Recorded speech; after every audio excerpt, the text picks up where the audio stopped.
आई मेरे साथ एक हवाला निकालिए, मत्ती रसूल की इंजील मुकद्दस 13वां बाब और उसकी 33वीं आयत।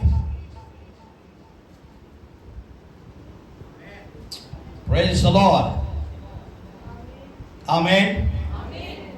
मुकद्दस मत्ती रसूल की मार्फत लिखी गई इंजील मुकद्दस 13वां बाब और उसकी 33वीं आयत। मेरे पीछे पढ़िए। उसने एक और तमसील उनको सुनाई कि आसमान की बादशाही उस खमीर की मानित है जिसे किसी औरत ने लेकर 3 पैमाने आटे में मिला दिया और वो होते होते सब खमीर हो गया। आमीन। खुदा के कलाम मुकद्दस के पढ़े और सुने जाने पर खुदा की बरकत हो। खमीर जिसे यीस्ट कहा जाता है।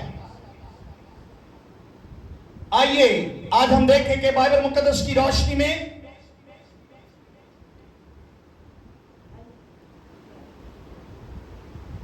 खमीर हमारे लिए क्या मायने रखता है।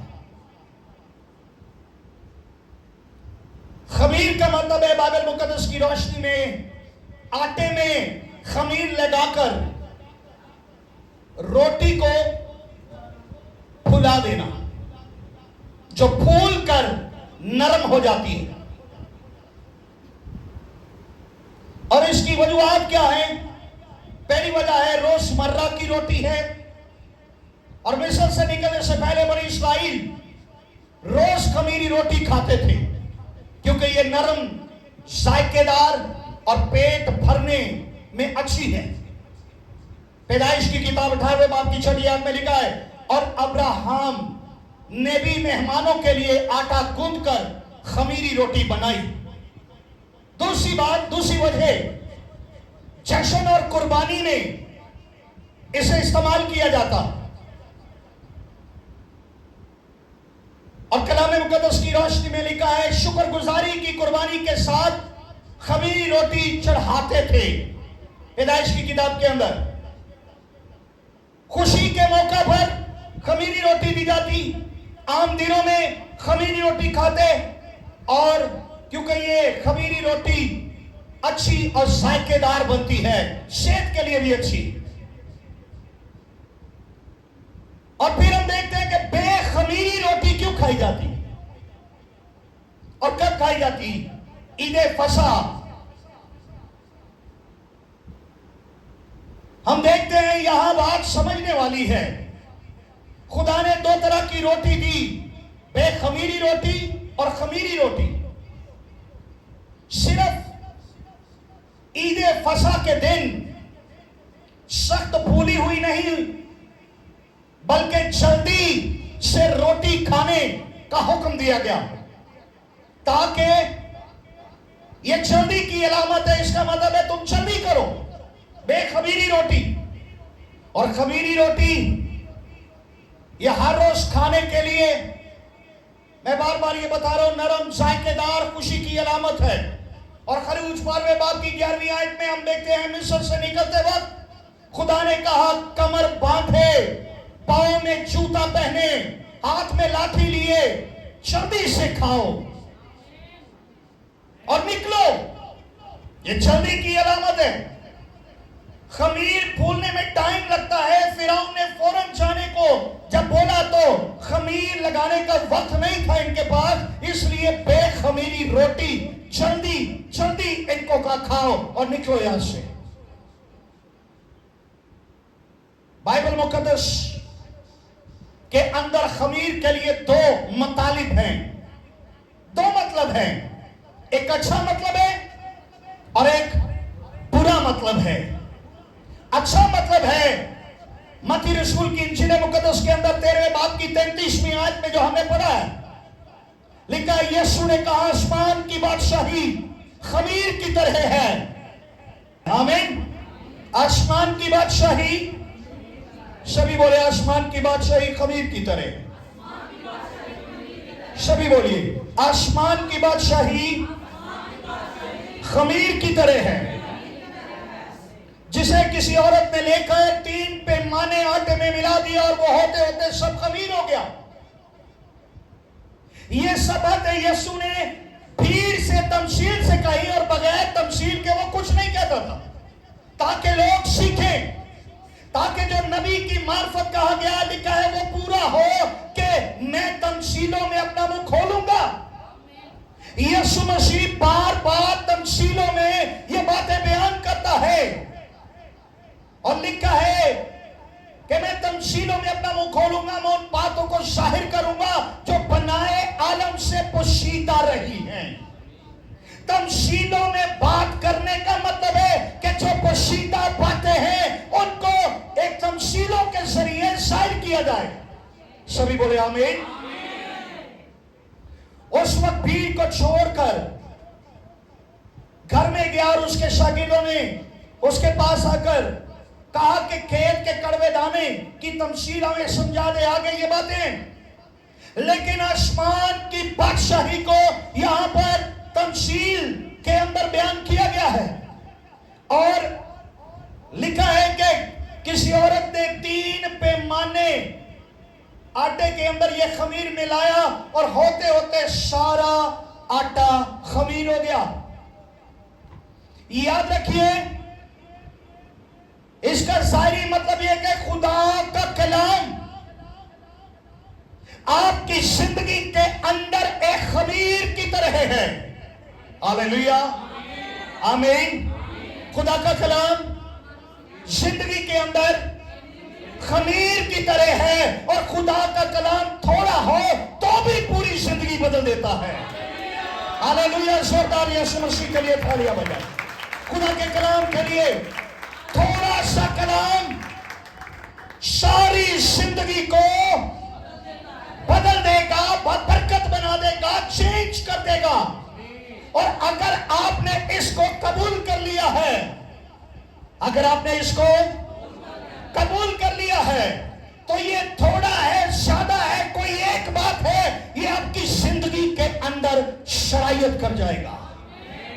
और जब आप इसे दिल से कबूल करेंगे तो ये आपकी जिंदगी को, ना सिर्फ आपकी जिंदगी को, बल्कि आपके बाद आपकी फैमिली के अंदर, आपकी बहनों में, भाइयों में, बच्चों में, अगर शौहर ब्लेस्ड हो गया है तो बीवी, और अगर बीवी ब्लेस्ड हो गई है तो शौहर, फैमिली के अंदर, और फिर आपका घर, आपके गिरदोजवार के लोग, फिर आपका शहर, आपका सूबा, आपका मुल्क इस बड़ी जिंदगी के अंदर आ जाएगा।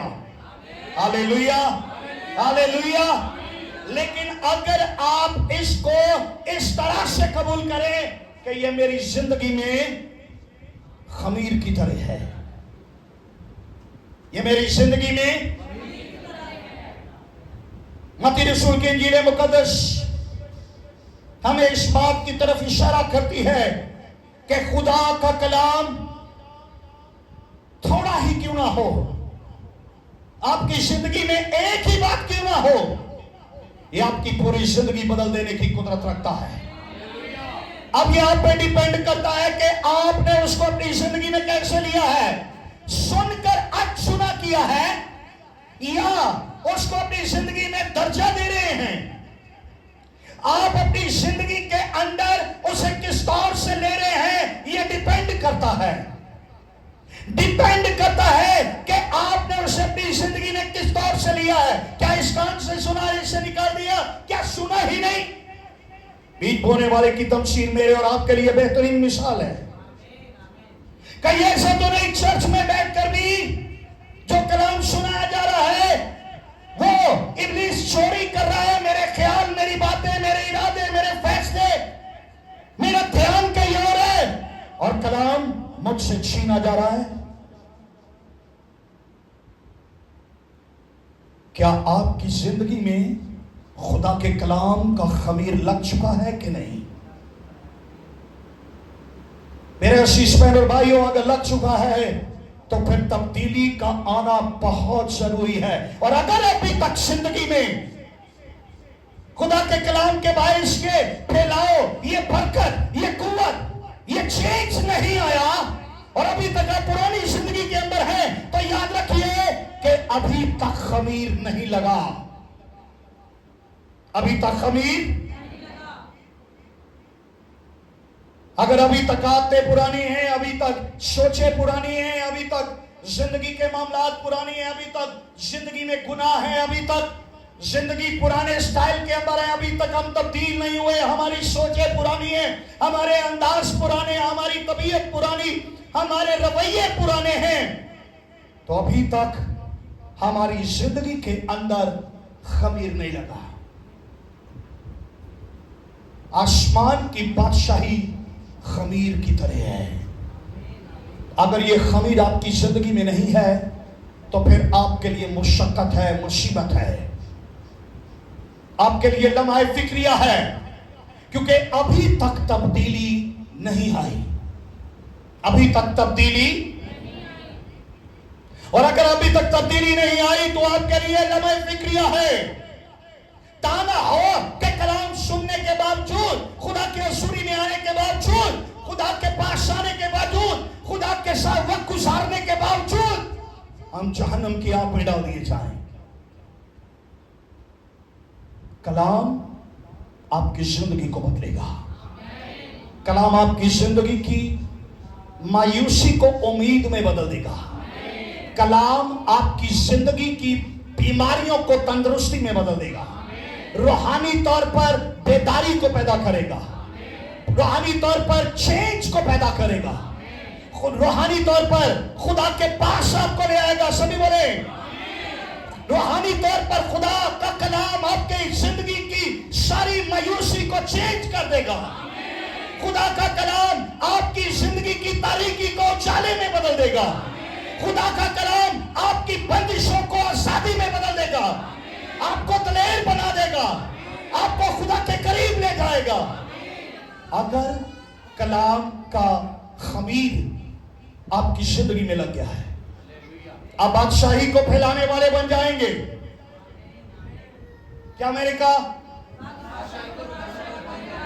आप बादशाही को, क्योंकि जो कलाम मेरे अंदर था उसमें खमीर है, वो खमीर की तरह मेरी जिंदगी के अंदर है, और वो बढ़ता बढ़ता बढ़ता दूसरों को भी उस सद में लेगा। कैसे? खुद ब खुद। कमान स्पीक अप। खुद ब खुद हो जाएगा।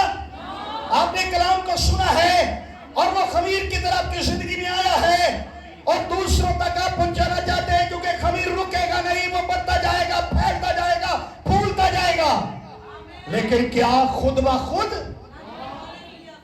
आपके जरिए से, आपके वसीले से, आपके वसीले से, कहिए आमीन, हालेलुया। अगर आप आसमान पर सितारों की मानी चमकना चाहते हैं तो जोर से कहिए, जोर से कहिए, जोर से कहिए, प्रेज़ द लॉर्ड।